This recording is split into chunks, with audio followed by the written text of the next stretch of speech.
Pues bien, vamos a ver el día de hoy el tema de número de oxidación y en qué se relaciona el número de oxidación con las fórmulas químicas, con la generación de fórmulas químicas. Bien, vamos a ver, para esto primero tenemos que recordar que una fórmula química es la representación de un compuesto en forma sintética, en forma sintetizada, como indicándome el número de elementos, perdón, el tipo de elementos que hay o que forman ese compuesto y el número o proporción que ellos tienen. Esto siguiendo la ley de las proporciones constantes o ley de Lavoisier, una de las leyes ponderables de la química, que nos dice, cuando dos o más elementos se combinan para formar un compuesto, la proporción entre las masas de los elementos es siempre la misma. ¿Qué quiere decir esto? Que el agua que tengamos o que podamos sacar de Chapala o que podamos tener del río Sena en París o que podamos encontrar en el Tíbet o en Monte Everest, toda el agua, cualquiera de esas aguas, siempre va a tener la misma proporción de oxígeno y de hidrógeno, ¿sí? Dos átomos de hidrógeno por cada uno de oxígeno. En esa proporción siempre van a quedar. Eso es lo que nos dice esta ley de las proporciones constantes de Lavoisier. Bien, ¿y para qué nos sirve la formulación? Bueno, la fórmula sirve porque nos permite tener la certeza de que un compuesto se llame siempre de la misma manera, o por lo menos en un mismo idioma, eh, no importa quién lo pueda sintetizar, porque en la antigüedad, cuando estaban los alquimistas, algunos le llamaban agua regia a un compuesto, otros le llamaban de otra manera, y había algo de confusión por ahí. Entonces, para esto, la formulación sirve para tener la certeza de que un nombre corresponde a una fórmula química y que una fórmula química se corresponde a un nombre. ¿Qué quiere decir esto? Si yo tengo el nombre de la sustancia, puedo tener la fórmula química, o si tengo la fórmula química, puedo saber cómo se llama esa sustancia sin ninguna equivocación. Pues bien, ahora bien, ya sabemos que las moléculas se forman cuando los átomos se unen. ¿Qué es lo que hace que los átomos se unan? ¿Por qué los átomos se unen? ¿Qué es lo que se busca con esto? Bueno, los átomos buscan tener una mayor estabilidad. ¿Y cómo lo hacen? Pues tratando de conseguir una configuración electrónica de gas noble. Recordemos que los gases nobles son los que se encuentran en la parte derecha de la tabla periódica y son los que no se combinan con nada, por eso son estables. ¿Cómo es la configuración de gas noble? En el caso del primer gas noble es el helio, tiene dos electrones en su última capa. El único elemento que puede lograr esta configuración de dos electrones en su última capa sería el hidrógeno, que tiene una. Agenciándose por ahí un electrón de otro elemento, puede tener dos electrones en su última capa. Los elementos más grandes tratan de lograr 8 electrones en su última capa, como es el caso del argón, el neón, el criptón y todos los demás, todos los que le siguen al helio.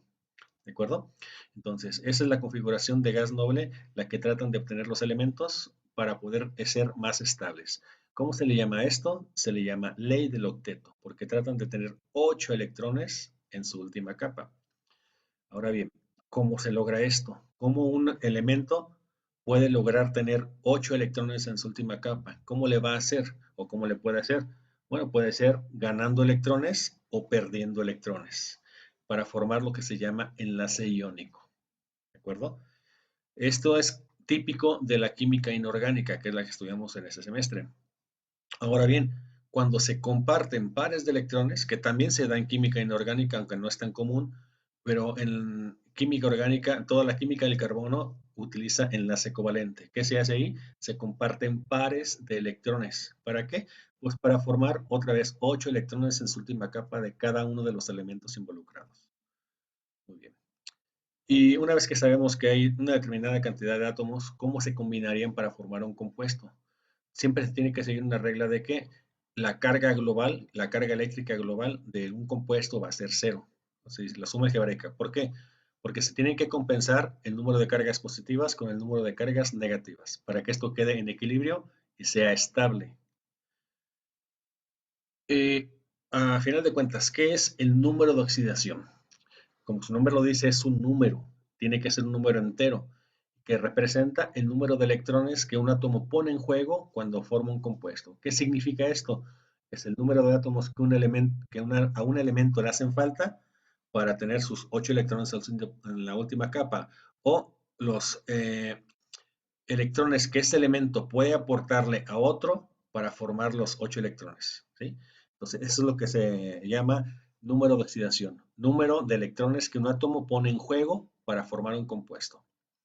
Y esto tiene que hacerse de acuerdo con ciertas reglas del número de oxidación. La primera regla de los números de oxidación es que el número de oxidación de un elemento libre es cero. ¿Qué significa esto? Que cuando no está combinado, pues, ¿cuáles electrones están en juego? No hay ninguno. Como no se va a combinar con nadie más, no hay ningún electrón que se ponga en juego, por lo tanto, el número de oxidación es cero. Es clásico, por ejemplo, en los metales, cuando no están combinados, en el caso del aluminio, pues su número de oxidación es cero. En el caso del cobre, cuando está solo, como en los cables de electricidad, su número de oxidación es cero. El hierro, cuando no está combinado, por ejemplo, en las vigas de acero, cuando no se ha combinado para formar óxido, bueno, en ese caso, el número de oxidación del hierro en ese momento es cero. Ya cuando se combinan ya es otra historia. En los iones, recordemos que los iones son partículas con carga. Entonces, en los iones, el número de oxidación es la carga que tengan. Por ejemplo, el ion hidroxilo o oxidrilo, como le quieren llamar, su carga es -1, por lo tanto, su número de oxidación de este ion es -1. En el caso del ion sulfato, su número de oxidación es -2, porque es la carga que tiene ese ion sulfato. En el caso del magnesio, cuando se combina con alguien, con algún otro elemento, su número de oxidación es +2. Recordemos que el magnesio es uno de los elementos de la segunda columna, que son los elementos, perdón, los metales alcalino-térreos. Y todos ellos tienen número de oxidación +2. Bien.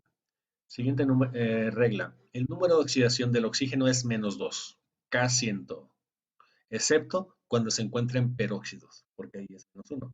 Ejemplo, cuando está combinado con el oxígeno para tener agua, perdón, cuando está combinado con el hidrógeno para obtener agua, tenemos que el hidrógeno, que tiene un número de oxidación +1, aporta dos cargas porque son dos átomos de hidrógeno, y la carga del oxígeno, para compensar esto, tiene que ser -2. Cuando es el peróxido de hidrógeno, lo que llamamos agua oxigenada, bueno, en este caso, el hidrógeno sigue aportando +1, pero como son dos átomos, de manera global son -2. Y ahora, el oxígeno, como tiene dos oxígenos aquí, para compensar esto, pues tendría que tener número de oxidación -1. Entonces, el oxígeno siempre va a tener -2, excepto en los peróxidos, como el peróxido de hidrógeno. ¿De acuerdo? Esa fue la regla número 3. Vamos a la número 4. El número de oxidación del hidrógeno es +1, como lo vimos en el ejemplo anterior, excepto cuando el hidrógeno se combina con algún metal para formar lo que llamamos hidruros. En este caso, el número de oxidación del hidrógeno sería -1. Ejemplo, otra vez el del agua. Ya dijimos que el hidrógeno tiene +1 y el oxígeno tiene -2. +1, como son dos átomos, se multiplica por 2, me da +2, -2, y de manera global sería 0. Sin embargo, cuando el hidrógeno se combina con algún metal, pues en este caso el cobre tiene número de oxidación +2, tiene que haber dos hidrógenos con -1 para que se compense. En el caso del hidruro de aluminio, como tenemos que el aluminio tiene número de oxidación +3, pues son necesarios 3 átomos de hidrógeno para poder compensar esto, porque el hidrógeno tendría -1. En el caso del hidruro plúmbico, el plomo tiene número de oxidación +4 y tiene que aportar 4 cargas, por lo tanto, tienen que unirse 4 hidrógenos para poder compensar esto. ¿De acuerdo? Esa fue la regla número 4. Número 5, como ya lo hemos visto o se habrán dado cuenta, la suma algebraica, es decir, lo que toma en cuenta la carga positiva o la carga negativa, de todos los números de oxidación de los elementos de un compuesto, tiene que ser 0. Si es un compuesto. Y si es un ion, tiene que ser igual a su carga. Por ejemplo, vamos a ver aquí el caso del ácido sulfúrico. Este compuesto es el ácido que se encuentra en las baterías de los carros. Bien, en este caso, con las reglas que ya hemos visto, podemos saber cuál es el número de oxidación del hidrógeno, que ya sabemos que es +1. Y sabemos también el número de oxidación del oxígeno, que es -2. Pero no sabemos con qué número de oxidación está trabajando el azufre. Si aplicamos esta regla, podemos saberlo. Si la suma algebraica tiene que ser 0, este nos va a dar el número. Entonces, como no lo sabemos, le ponemos una X. El hidrógeno aporta dos cargas. Son dos átomos de hidrógeno.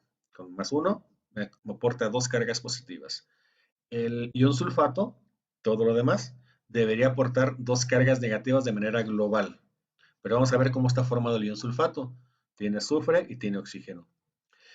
Hay 4 átomos de oxígeno, que cada átomo de oxígeno tiene número de oxidación -2. Y como son 4, suman 8 cargas negativas. Entonces, aquí hay 8 cargas negativas y acá hay 2 positivas. ¿Qué significa esto? Que el azufre, ¿cuánto tiene que aportar? 6 positivas, para que de manera global el ion sulfato me deje solamente 2 negativas. ¿De acuerdo? Entonces, de esta manera nos sirven las reglas de el número de oxidación para poder saber el número de oxidación de un elemento en una fórmula, cuando no la conocemos. Hidrógeno ya quedó establecido que es +1, oxígeno +2, con sus excepciones cada uno de ellos. Y para saber los de los demás, aplicamos esta regla. ¿De acuerdo? Entonces, cuando tengamos una fórmula química y queremos saber el número de oxidación con el que trabaja un elemento, pues aplicamos las reglas anteriores y podemos saberlo. ¿De acuerdo? Muy bien, chicos, espero que se haya comprendido cómo se hace esto. En clase veremos un poco más de ejemplos, pero nos vemos la próxima.